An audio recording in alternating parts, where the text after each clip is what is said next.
இந்த உலகத்துல நேர்மையா வாழ்றது ரொம்ப கஷ்டம். ஏன்னா இந்த உலகத்துல யாரையும் நேர்மையா வாழ விடுறதில்ல. 10 பேர் ஒரே மாதிரி இருக்கும்போது ஒரு நபர் மட்டும் தனியா தெரிஞ்சாங்க அப்படின்னா அதை இந்த உலகம் ஏத்துக்கிறது இல்ல.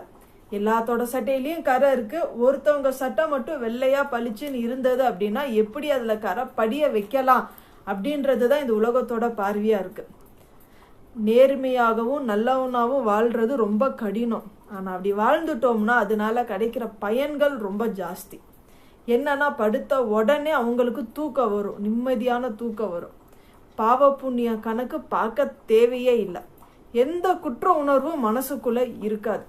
கையில காசு பணம் இருக்கோ இல்லையோ நல்ல மனுஷங்கன்ற பேரு கண்டிப்பா இருக்கும். நல்ல மனுஷங்களா வாழ்றதே ரொம்ப கடினம். அப்படி வாழ்ந்து காமிச்சிட்டோம்னா அதை விட சிறப்பு நம்மளுக்கு வேற எதுவும் இல்லை.